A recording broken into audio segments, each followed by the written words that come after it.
It's one of the biggest insider trading cases since Michael Milken. We've had a guilty verdict against Rajat Gupta, 4 counts. This guy was on the board of Goldman Sachs, the board of Procter & Gamble, board of American Airlines, used to run McKinsey, pillar of American corporate life, huge insider trading, guilty verdict. But so it should send ripples through boardrooms really everywhere. Spooking executives, people on Wall Street. It's a big feather in the cap for prosecutors. But Wren Holding thinks it may not be quite all that. Well, there's no question it's a big deal, and as you point out, it will scare a lot of people at the top. I mean, they suddenly realize they can't get away with stuff that maybe the little guys can. And partly because, I mean, there's a couple of reasons. You got circumstantial evidence in this case, which that's kind of new, and you also had the wiretaps, which is kind of a big deal. I mean, yeah, well, the wiretaps, of course, Roger Rotman went down with the wiretaps. They played only a peripheral role in this case. Right.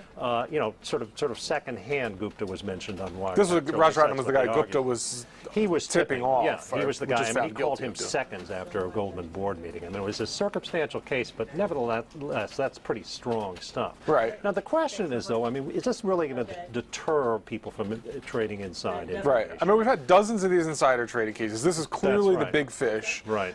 You're skeptical that it has full deterrent value. It's kind of like lightning striking. It's like, sure, this is bad. He went down, but, you know, they're never going to get me. And I think, to an extent, that's correct. I mean, unless you're caught on a tape talking to some big shot. Why is that? I mean, because they obviously have brought a lot of cases. They have about 60, yeah. But you think that there's not quite enough there to kind of to really scare everybody? Yeah, I just think 2 factors. One is the whole idea of what is illegal under insider trading. I mean, here, one of the things that's required when you're dealing with a tipper, which is what Gupta, he gave Roger Rotman the information. Right. They've got to show that he benefited somehow. Now, as we know, he invested in galleon funds, the Roger Rotman funds, but he didn't make any money, and he didn't sell this information. So and in fact, this was one of the jurors, actually, in an interview afterwards, brought this exact question up. They were sort of struggling with what the motive was. What did he for get Gupta. out of this thing? I mean, he's a rich guy, successful guy. Why did he risk it? Was it just friendship with Roger Rotman? Maybe so. Maybe that's enough. But when the lines are so fuzzy for people, it's hard to know what's illegal and what's legal. And it makes it easier for the next guy to say, yeah, it's like, well, I didn't do that. It's just to my buddy. I mean, obviously, this is so the rules are unclear.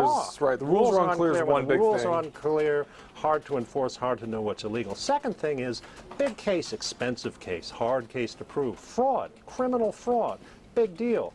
If you're going to, you know, you can't do these, more than a few of these, you know, over the course of the prosecutors can't do a lot of these. Just not the government resources. And that gives people, you know, even though they might be spooked today, tomorrow they'll think, I'm not going to get caught. They can only concentrate on a few cases, and there may be hundreds or thousands out there. So what they need to do is bring sort of easier to prove cases. Some civil cases. The SEC does this.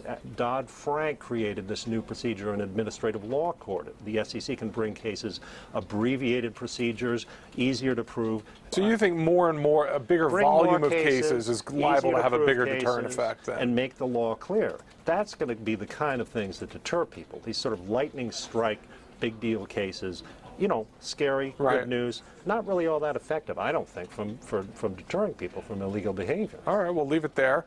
Gupta will probably appeal. We should also probably note there were some technicalities Wren mentioned. You should check out his piece. And we'll be back with more Breaking Views tomorrow.